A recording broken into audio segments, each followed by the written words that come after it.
బొగ్గ మీద పుట్టుమచ్చ ఉన్నవాళ్ళు ఇప్పటికైనా సరే నేను చెప్పినట్లు ఏదైతే మీలో మైనస్ ఉందో అది కరెక్ట్ చేసుకుంటే మీ జీవితం అద్భుతంగా మారిపోతుంది. సూపర్ అండి. గురుగారు మీకు కోపం ఎక్కువనా? 100%. అవునా? ముక్కు మీద రైట్, మంచి క్వశ్చన్ అడిగారు. కరెక్ట్ గా మీరు ముక్కు మీద మచ్చుంటే ఈగో కోపం చాలా ఎక్కువ అంటారు. 100% అండి. ఎలాగంటే విశ్వామిత్రుడు మీకు తెలుసు, పురాణాల్లో విశ్వామిత్రుడు ఆయనకి ఎంత కోపం అనేది కూడా మీకు తెలుసు. అసలు పేరు చెప్తే విశ్వామిత్రుడు కోపం ఏంటరా అంటాం మనం. అట్లాగే నాకు ఈ చిన్నతనం నుంచి మహా కోపం అండి. ఎలా కోపం అంటే నాకు చూస్తే చివరికి మా ఇంట్లో ఆడవాళ్ళ కానించి, మా భార్య కానించి, పిల్లల కానించి, మా చెల్లెలు అందరూ భయపడతారు. ఎందుకు అన్నయ్య కోపం, ఏదన్నా ఆయనకి ఇష్టం లేని చేస్తే కోపం, ఇలా ఉండేదండి కోపం. ఎలా ఇది ఎందుకు అనేది నాకు తెలియదు అప్పట్లో. ఏంటి కోపం ఏంటి ఊరినే వచ్చేది. ఇంకా అది మళ్ళీ ఇంకా దాన్ని ఎలా తీసుకున్నాను నేను, ఇదొక గర్వంగా ఫీల్ అయ్యేవాడిని. ఓహో ఇదేదో నన్ను కోపమని అందరూ కూడా నా దగ్గర భయపడుతున్నారు నాకు అనే ఒక గర్వంగా ఫీల్ అయ్యేవాడిని. చూడండి, నెగిటివ్ను కూడా పాజిటివ్ గా తీసుకునే ఆలోచనతో ఉండేవాడిని. కాలక్రమేణా ఈ వృత్తుల్లోకి నేను వచ్చిన తర్వాత అసలు ఇది ఏంటి, ఎందుకు ఇలా జరుగుతుందని దీని మీద అభ్యాసం చేసిన తర్వాత నాకు అర్థమైంది ఒకటే, నేను చేసినది ఎంత రాంగో. అంటే నేను అందుకోవాల్సింది ఎంతో ఉంది, అందుకోలేక నెగిటివ్ ఎనర్జీతో, కోపము అనే ఒక నెగిటివ్ కోణంలో ఉండిపోయాను. ప్రతి దానికి నా ఎనర్జీని వేస్ట్ చేస్తున్నా. ఎలాగండి, మంచి చేసే దానికి వాడుకోవాల్సిన ఎనర్జీని ఏదో చిన్నదానికి, ఏదో గ్లాస్ అక్కడ పెట్టిందనో, చీపురు అక్కడ పెట్టిందనో కోపోద్రేకుండా అయిపోయి ఏంటి పిచ్చి పనులు అనేసి ఒక మాట కాకుండా 2-3 మాటలు వాడటం వల్ల ఎంత ఎనర్జీ లాస్ అవుతుంది. ఈ సత్యాన్ని గ్రహించిన తర్వాత దాన్ని అధిగమించడానికి ప్రయత్నం చేస్తే ఈరోజు జేకేఆర్. ఎలా అధిగమించాను అంటే, నేను చేస్తున్న ఈ శాస్త్రాలు నా మీదే ఇంప్లిమెంట్ చేసి ఎందుకు కోపాన్ని అధిగమించలేము, ఈ ఆగామి కర్మలో మనం దేన్నైనా అధిగమించవచ్చు. నేనేమంటానంటేనండి, పుట్టుమచ్చ ఉంటే అదృష్టం, ఈ పక్కన ఉంటే దురదృష్టం అని చెప్పి నేను దేన్నైనా మార్చుకునే శక్తి మనిషికి ఉంది. ఎవరికో లేదు, నాకు మిమ్మల్ని మార్చే శక్తి లేదు. సలహా మాత్రమే నాది. ఆచరిస్తే మీకు తప్పకుండా మీరు ఏదైనా సాధించవచ్చు. పరిహారాలు ఉంటాయి, 100% పరిహారాలు ఉన్నాయి. దీనికి 100% పరిహారాలు ఉన్నాయి. కానీ అది మనం నమ్మాలి, ఆచరించాలి, డెఫినెట్గా రిజల్ట్ వస్తుంది. మరి ఇంత కోపం ఉన్న నేను ఈరోజు ఎవరైనా నాతో ఉండేవాళ్ళని అడిగితే ఆయన కోపమా, ఎప్పుడు నవ్వుతూ గలగలా మాట్లాడతారే అని చెప్తారు. అంటే కోపం లేదు అని ఇప్పటికీ ఉంది. కానీ ఏమైంది, షట్చక్రాలలో మనకి 7 చక్రాలు ఉంటాయి, ఇది అందరికీ తెలుసు. మూలాధార చక్రంలో కోపం స్టార్ట్ అవుతుందండి ఏ వ్యక్తికైనా. మీరు ఇనే ఉన్నారో లేదో నాకు తెలియదు. అందుకని చాలా మంది నాకు కింద నుంచి కాలిపోతుంది అంటారు కోపంలో. ఎందుకు కింద నుంచి కాలుతుంది, కింద ఏముంటది, మూలాధార చక్రం ఉంటది.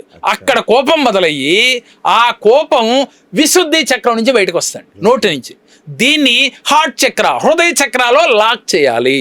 ఈ హృదయ చక్ర విశాలంగా చేస్తే ఎలా విశాలమవుద్ది, ప్రేమను పెంచుకుంటే, ప్రేమతత్వం మనకి తెచ్చుకుంటే ఇది విశాలమైపోద్ది. ఇక్కడ ఒక లాక్ ఉండదండి, ఇలా లాక్ పడుద్ది. ఇక్కడ వరకు కోపం వచ్చి ఇక్కడి నుంచి రాకుండా అయిపోద్ది. అలా ఆగిన నాడు మీరు 100% ఆకర్షితుడు అవుతారు. లేదంటే ఏమవుతారు, ఒక క్లయింటే నా దగ్గరికి వచ్చాడు, 1-2 సార్లు ఏదో జాతకపరంగా ఆయనకున్న ఇబ్బందులు చెప్తున్నాడు, ఇసుక్కుంటే వస్తాడా, 100% రాడు.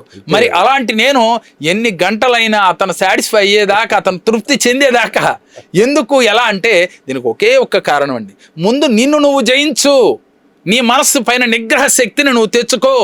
నీ పుట్టుమచ్చల వల్ల వచ్చే కర్మని కూడా నువ్వు జయించవచ్చు. గత జన్మ కర్మల్ని, అంటే సంచిత కర్మ, ఆగామి కర్మతో దాన్ని మనం బయటపడచ్చు అనేది పూర్తిగా మనకి అర్థమైంది దీన్ని బట్టి అండి. సో దుర్వాస మహాముని నుంచి శాంతం అట్లా రావడానికి కారణం అంత కథ జరిగింది.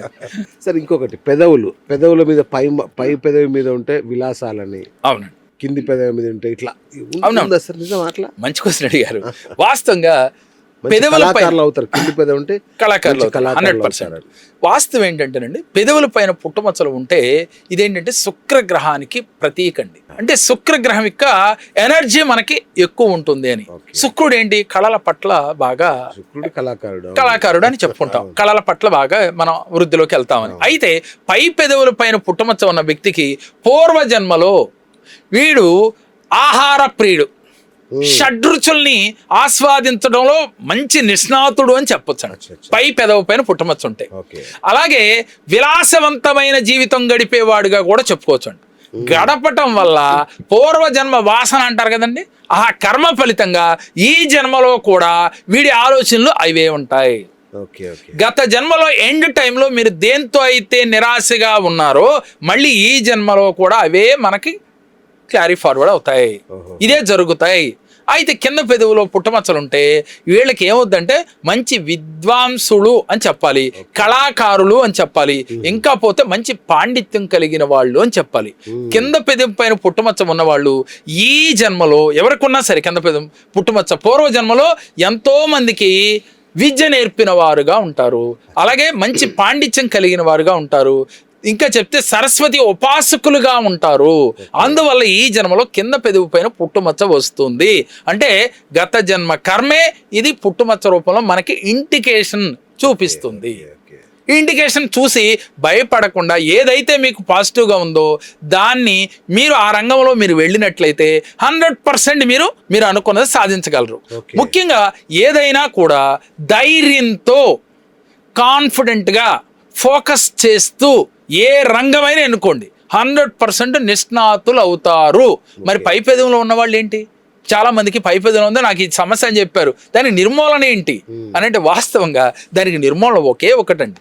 ఏంటి అని అంటే పై పెదవుల పైన ఎవరికైతే ఉంటుందో ఇలాంటి జీవితం ఉంటుంది కదా, అప్పుడు మీరు ఇది గమనించి నిజంగా ఎవరికైనా పై పెదవి పైన పుట్టమచ్చలు ఉన్నవాళ్ళు ఎలా ఉంటే వాళ్ళు వెంటనే మిమ్మల్ని మీరు తెలుసుకునే ప్రయత్నం చేయాలి. ఇది పూర్వజన్మ యొక్క కర్మ వల్ల ఇలా వచ్చింది. అలానే మళ్ళీ 100కి 90 మందికే ఉంటుంది, 10% ఉండదు. ఎందుకు ఉండదు అంటే ఈ జన్మలో వీరు తిరుగుతున్న సావాస దోషం కానీ చుట్టుపక్కల ఉన్న వాతావరణం కానీ వీరు ఎవరితో అయితే మసులుతున్నారో, సపోజ్ నాతో తిరుగుతున్నారు అనుకోండి ఎప్పుడు, మరి ఆ పై పెదవి పైన మచ్చుంది ఉన్నప్పుడు నాతో ఉంటే ఏముంటుంది, వీళ్ళకి ఎలాంటి మాటలు వస్తుంటాయి, తెలియకుండా జ్ఞానాన్ని బోధిస్తూ ఏదో సందర్భంలో వాళ్ళకి మంచి చెప్తూ ఉంటాం. కాబట్టి పై పెదవుల పైన పుట్టుమచ్చ ఉన్నప్పటికీ ఈ మాటలు వాళ్ళని మోటివేట్ చేసి దాటిని అధిగమించే శక్తి ఉంటుంది. సత్సాంగత్యం ఉండాలంటారు. 100% సత్సాంగత్యం ఉండాలి. రెండోది వాడిని వారు తెలుసుకునే విధానంగా వాళ్ళు ప్రవర్తించాలి. అప్పుడు 100% ఆ సమస్య నుంచి వాళ్ళు బయటపడగలుగుతారు. ఇవన్నీ గత జన్మ కర్మల వల్లే ఈ జన్మలో మనకి మంచి జరిగినా అలాగే చెడు జరిగినా కాకపోతే ఇండికేషన్ గమనించి దాన్ని ఏ విధంగా మనకు అనుకూలంగా మరుచుకోవాలో ఈ ఆగామి కర్మలో చేంజ్ చేసుకోవాలి. అందుకే మా దగ్గరికి వచ్చిన వాళ్ళకి ముందు జాతక పరంగా అంతా చెప్పి ఈ కర్మ ఫలితం ఎలా ఉందయ్యా, దీనికి నువ్వు ఇది చేసుకుంటే 100% బయటపడతావు. ఎందుకంటే నేను ఇన్ని శాస్త్రాలు ఉన్న దాని మీద ఒక వ్యక్తి పైన ఇంప్లిమెంట్ చేస్తే 100% అతను సాటిస్ఫై అవుతాడు. రెండోది అతని సమస్య నుంచి తొందరగా బయటపడే అవకాశాలు ఎక్కువ ఉంటాయి. Super sir. ఈ అరచేతిలో మచ్చలు ఉంటే లంక బిందెలు దొరుకుతాయి. క్వశ్చన్ అడిగారు. వాస్తవంగా అరచేతిలో మచ్చలుంటే లంకె బిందులు అంటే గుప్త నిధులు అంటారు అండి. గుప్తంగా ఉండే నిధులు, భూమిలో ఉండే నిధులు గుప్త నిధులు అంటారు. గుప్త నిధులు అంటే భూమిలో లంకె బిందులు దొరికేది. వాస్తవంగా ఆ గుప్త నిధులు కాదు, కానీ దాని అర్థం ఏమిటంటే మనోళ్ళు వాడుక భాషలో ఎవరికో ఒకళ్ళు దొరకగానే గుప్త నిధులు అనగానే లంకి బిందులు అనే వాడుక భాషలోకి వెళ్ళారు. కానీ ఈ గుప్త నిధులు అంటే ఏంటి, ఎందుకు దొరుకుతాయి, అది ఎవరికి దొరుకుతాయి? మరి కొన్ని వేల మంది కోట్ల మంది జనం ఉంటే అందరికీ గుప్త నిధులు దొరకట్లేదే. కానీ అరచేతిలో పుట్టుమచ్చ గనక ఉంటే అరచేయి ఇలా గుప్పుడు మూస్తే గుప్పటి లోపల ఉండాలి పుట్టుమచ్చ. ఇలా గుప్పుడు మూస్తే గుప్పటి లోపల ఇక్కడ ఎగ్జాక్ట్గా ఇక్కడ ఉండాలి. ఇలా పుట్టుమచ్చ ఉంటే 100% వారికి ఎలాంటి నిధులు దొరుకుతాయో చూద్దాం. ఎలాంటి నిధులు దొరుకుతాయంటే వీళ్ళు పూర్వజన్మలో ఎంతో మందికి దాన ధర్మాలు చేసిన వారై ఉంటారు. అరచేతిలో పుట్టుమచ్చన వాడు